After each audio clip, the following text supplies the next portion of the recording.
कथा सुनने का अधिकारी नहीं है ईर्ष्यालु व्यक्ति। लेकिन क्या बताएं साहब, सब ईर्ष्या से युक्त है। संसार में कोई ऐसा व्यक्ति नहीं जिसके चित्त में तनिक ईर्ष्या नहीं होती हो। और ईर्ष्या कब होती है पता है? जब किसी अन्य की अत्यंत प्रशंसा सुनाई दे जाती हो, किसी की बहुत योग्यताएं हो, आपसे अधिक कोई श्रेष्ठ बन जाए, ईर्ष्या प्रकट हो जाती है। और वो ईर्ष्या कथा का, केवल कथा का नहीं, वो ठाकुर जी का ही अधिकारी नहीं। मैं कथाओं में कहा करता हूं, आपके अंदर जितने दोष हैं, सब दोष ठाकुर जी से मिलने में बाधा नहीं बनेंगे। लेकिन अगर आपके चित्त में ईर्ष्या है तो ठाकुर जी से मिलने में बहुत बड़ी बाधा है। चित्त में काम है, चित्त में क्रोध है, चित्त में लोभ है, ठाकुर जी से मिल पाओगे आप, उसके बाद भी कोई दिक्कत नहीं होगी। लेकिन आपके चित्त में यदि ईर्ष्या है तो क्षमा कीजिए, इस जन्म में तो मुमकिन नहीं है कि आपको पंडरीनाथ प्रत्यक्ष दिख जाए। ईर्ष्यालु व्यक्ति को ठाकुर जी नहीं दिखते। ईर्ष्यालु व्यक्ति को कथाएं समझ नहीं आती, वो सिर ही खुजाता रहता पूरी कथा में, फोन ही चलाता रहेगा, यूं देखेगा, कभी यूं देखेगा, कभी यहां करेगा, ऐसे करेगा। हम बोलते नहीं है पर हमको ऊपर से सब दिख जाते हैं। जो व्यक्ति बहुत विचलित बैठा होता है ना, तो मन में समझ आया इसके चित्त में ईर्ष्या जरूर है। एक स्थिर आसन में नहीं बैठ सकता श्रोता, ऐसा होता रहे, यहाँ होता रहे, उधर दिखता है, इधर आ जा, तू भी यहाँ पे बैठ जा। अरे भाई, इतनी विचलनता, देहाभिमान शून्य हो जाए कथा में, उसको ये भी पता ना चले कि पिछले 2 घंटे से एक ही आसन में बैठा हूं मैं। मन बुद्धि चित्त एकाग्र होकर के केवल नेत्र दर्शन कर रहे हैं, कान श्रवण कर रहे हैं, और कान जो सुन रहे हैं, मन में वो झांकी दिख रही है, ये श्रोता होता है।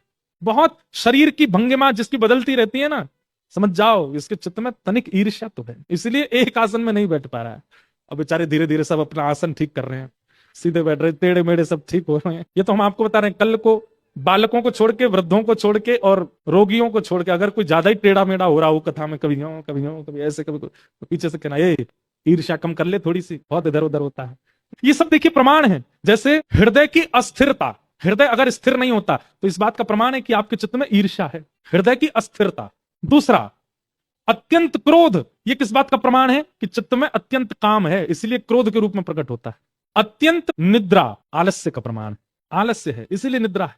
हमारे जैसों की निद्रा तो थकान की वजह से है, हम तो इतना भागदौड़ करते हैं इधर उधर उधर, पर बेवजह करते धरते कुछ नहीं, पूरे दिन घर में ही पड़े रहते हैं, फिर भी नींद इतनी आती है, इसका मतलब आलस्य बहुत है, आलस्य। और मोह, कृषि के प्रति भयंकर मोह, ये आसक्ति का प्रमाण है कि चित्त में आसक्ति दोष है, इसीलिए मोह बहुत ज्यादा है। तो ये कहीं ना कहीं प्रमाण आते हैं। दूसरा, हाँ, बहुजल्पिक, बहुत बोलना, बहुत बोलते हैं, एक शब्द में बात पूरी हो सकती है लेकिन 10 शब्द लगा करके बोलते हैं, ये असत्यता है जीव पर, इसका प्रमाण है। बहुत ज्यादा बोलने वाला व्यक्ति कहीं ना कहीं असत्य संभाषण करता है, इसलिए बहुत बोलने की आदत हो जाती है उसकी। और बहुत खाना, बहुत भोजन करना भोगी व्यक्ति का प्रमाण है।